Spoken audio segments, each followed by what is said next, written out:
একবার এভাবে ঘরোয়া মশলায় গরু মাংস রান্না করে দেখেন, রান্নার স্বাদ ভুলতে পারবেন না। এই কোরবানিদের মাংস নিয়েছি এখানে প্রায় 2 কেজি পরিমাণ। এখানে কিন্তু চর্বি হাড় সহ নিয়েছি।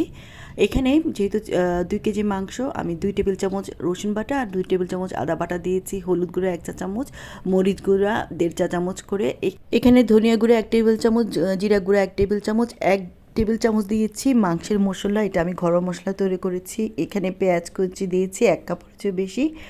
আর তেলটা আমি কিন্তু পরিমাণ মতো দিয়েছি। আপনারা দেখতেই পেরেছিলেন প্রথমে যে আমার এখানে কিন্তু ভালো গরু মাংসতে চর্বি ছিল। সেরকম পরিমাণ বুঝে আপনারা কিন্তু তেলটা দিবেন। তারপরে একটু ভালো করে নেড়ে চেড়ে এটা ঢাকা দিয়ে রাখবো 30 মিনিট। প্রায় 30 মিনিট পরে আমি কিন্তু এখানে কিছু আস্ত মশলা দিয়ে দিচ্ছি, এলাচি, দারচিনি, বড় কালো এলাচ আর লং, গোলমরিচ, তেজপাতা, এগুলো দিয়ে আবারও একটু নেড়ে চেড়ে কিন্তু আমি এখন এটা চুলায় বসিয়ে দিব। এভাবে রান্না করলে কিন্তু রান্নার টেস্ট যেমন ভালো আসে, দেখতেও কিন্তু অনেক ভালো হয়। অনুরোধ করব একবার হলো এভাবে রান্না করবে, দেখবেন। প্রায় আধা ঘন্টার মধ্যে দেখেন চুলার কাছে কিন্তু একটু লোয়েচে বাড়িয়ে রেখেছিলাম। এই গরু মাংসতে একটু পানি উঠেছে। এখন আমি আবার একটু নেড়ে দিব, আর তেলটাও কিন্তু ভালোই উঠেছে এখানে। কিন্তু মাংসটা একটু ভালো করে কষিয়ে নিতে হবে। তো কষিয়ে নিচ্ছি আমি এখানে।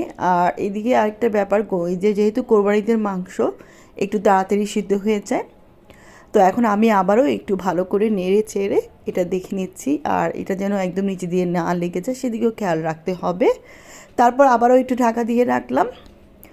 এরপর প্রায় আমি আবারও 10-15 মিনিট পরে দেখলাম যে ভালোই আমার মাংসটা কিন্তু একটু কমে আসছে আর একটু সিদ্ধ হয়ে আসছে, মাংসটা কষানো হয়েছে।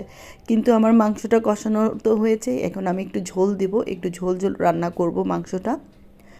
আমি আপনাদেরকে এখন দেখিয়ে দিচ্ছি মাংসটা কিন্তু আসলে অনেকটা লোভনীয় হয়েছে। আর এখানে হাড় মাংস সব সহ, যেহেতু এটা চর্বিযুক্ত ছিল তাই তেলটাও বের হয়ে আসছে।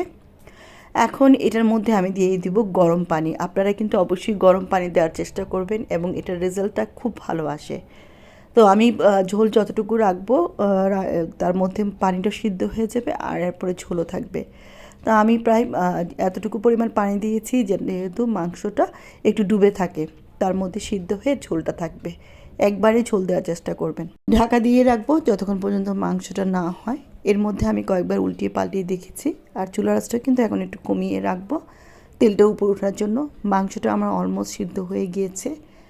এখন আমি মাংসটা কিন্তু লাস্টের দিকে, একদম শেষের দিকে, তো একটু চুলার আঁচটা কমিয়ে রেখে এরপর এর মাঝে আমি সবচেয়ে ইম্পর্ট্যান্ট যে মশলাটা দিব সেটা হচ্ছে ভাজা জিরা গুঁড়া। এই ভাজা জিরা গুঁড়া দেওয়ার কারণে কিন্তু মাংসের টেস্টটা অনেক ভালো আসে। মাংস সিদ্ধ হয়ে গেলে চুলাটা কিন্তু অফ করে দিবেন। এরপর যখন তেলটা উপরের দিকে উঠবে তখনই হলো গিয়ে সার্ভ করবেন। এই টেকনিকটা করলে কিন্তু আমি দেখলাম রেজাল্টটা অনেক ভালো আসে, দেখতে অনেক সুন্দর হয়। দেখতেই পাচ্ছেন অনেকটা লোভনীয় হয়েছে। আশা করি ভালো লেগেছে। আল্লাহ হাফেজ।